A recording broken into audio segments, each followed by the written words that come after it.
And I will tell you this: if you are amongst people and they're talking trash about each other's school, don't think there's no love there.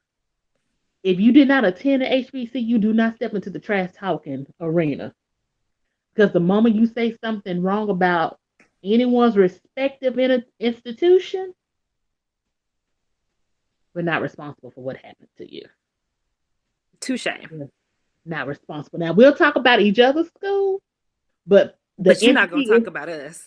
if you are not a part of it, you can't trash talk about it. And here's the reason why you should attend one, so you can be a part of the camaraderie of it all. But Now the this is beauty the beauty, yes. is that we all talk trash, especially in the swag. But as soon as somebody goes to represent the swag for something, athletic, non-athletic, like we are big supporters. And it doesn't even have to be our school. So if Alcorn is representing the swag for football, or they're playing in the swag MEAC challenge, as much Right, trash as we talk about Alcorn during the regular season, like we're all supporting Alcorn, or we're supporting whoever the school is, right. because of the fact that it's a swag school or it's an HBCU. And it's a great network of people. It is really a great network of people who are in different segments of their lives that can help bring you along as well. And they will just tell you how it is point blank. And you might as well not have your feelings hurt. Just put your big girl panties on and kind of deal with whatever you need to deal with. And especially when you're in school with the professors, and then they really like Lance was talking about, her dean will pull you to the side. I had the same thing. The same thing. Even when I came home my first semester of college and I went back on campus and I went to go see Dr. Newsom, she looked at me point blank and said, "Why are you here?" I came to visit. She said, "For what? You got stuff to do. Have you started your research?" I said, "I have." "Why are you here? You don't get a spring break anymore." I was Dang. like, "Man, you're a grad student now. You're a researcher. Take your butt on back over there to Arkansas." And then kind of closed the door in my face. I was Bye like, bye. I just wanted to say, hey. No, you got business to take care of. I was like, oh, okay. Thank you so much. But that's the beauty of it, is that the relationships that I know that I built with professors when I was at Prairie View are lifelong relationships.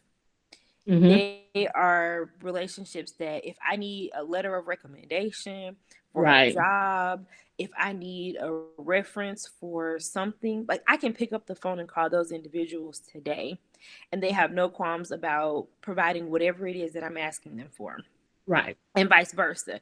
If it's something that I can help the institution with, whether it's from some type of monetary support to, can you come back and talk to a class? Can you do an X, Y, and Z? Like, I'm always happy to help, because when I think about when I was in school, the number of people who were so instrumental in helping to ensure that I was Right. successful, like I have no qualms about paying it forward. And also, too, if you know of a young African American who's at a PWI that's in your area, be their community here for them.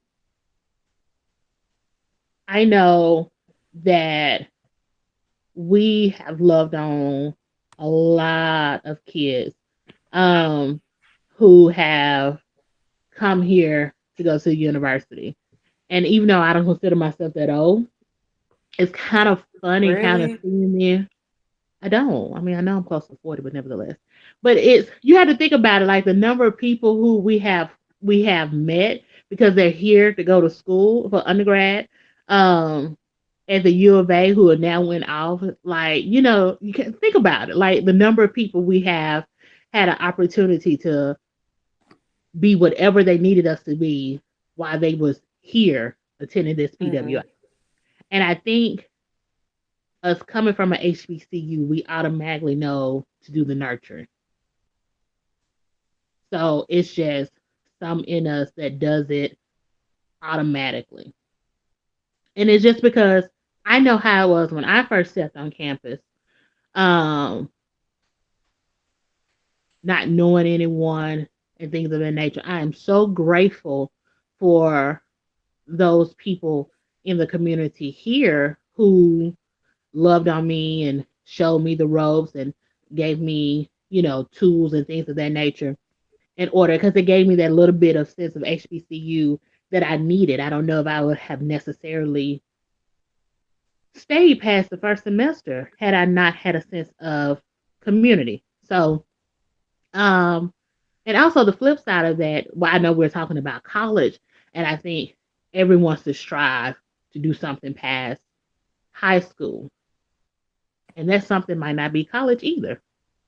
You might have to go the technical route, and there's nothing wrong with that either. The thing is, as African Americans, we have been um, always last in something. So you always got to grab the opportunity that comes forward and take it by the bullhorns and make it your own.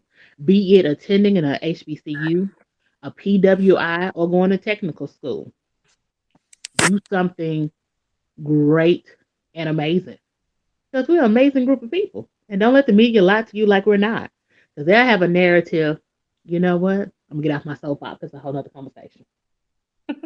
But definitely leverage your community. So whatever it is that you want to do, if you don't see that in your community, take the time to research it. Take the time to find people who have done that thing and to figure out what it is that you need to do in order to be successful in whatever your end goal is, right? And like Neikeita said, it may not be college, it may be the military, it may Hmm. be a technical program, it may be becoming an entrepreneur, but understand that we were birthed out of this spirit of greatness. And as African Americans, we have the ability to turn nothing into something. That's that's ingrained in us, and that's a part of who we are. And so you And have to in really the reach in dynamics. Yes. and find that spirit within you And and go for whatever your end goal is. Don't ever let anybody tell you that you can't be great, that you aren't enough, that college is not for you because you don't have a 4.0. A right. lot of times, and again, this is just I guess a plug for HBCUs. HBCUs take students who don't have 4.0s. They sure There's do. students who come to HBCUs with point something something GPA. And come And out being valedictorians of the school. Like they just need exactly. someone to push them in the right direction. Those are So the yeah, doctors and the lawyers, and those are the people who come out that do all kinds of great and wonderful things, who came in to a place where somebody told you that higher education wasn't for you because you were a struggling student, or right, higher education wasn't for you because you were a student who maybe had some type of special need, or you were right, in some type of special education type of class. right. Mhm. Mhm.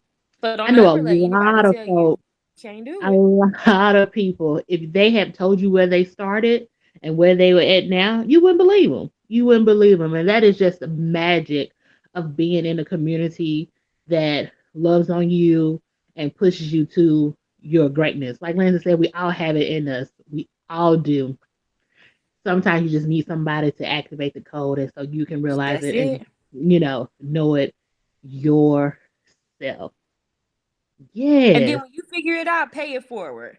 So Pay it when forward. somebody activates the code in you, pay it forward and find that person who needs you to light that fire under them, to light that spark in them, and help them to be successful and help them to find it in themselves. Because if it wasn't for people in our community, if it wasn't for Right. the fact that we didn't grow up with with strong parents and strong grandparents who had an influence, who said that college was the next step, like there was no other option, like you go to high school and then you go to college. We had that strong influence. There are a lot Right. of people who don't have it, but it doesn't mean that you can't be successful. So if you see somebody that doesn't have it, be that influence, like that spark into somebody else. Yes, yes, yes. Liberty Higgins, I do The thank doors of you the for church are taking now time open. out. The church now is just for the benediction. No, the invitation to You can discipleship. come by letter, by Christian experience. Yes, you can put You can below in the just run on comments down. what HBCU you attended. Don't do a little trash talking for us.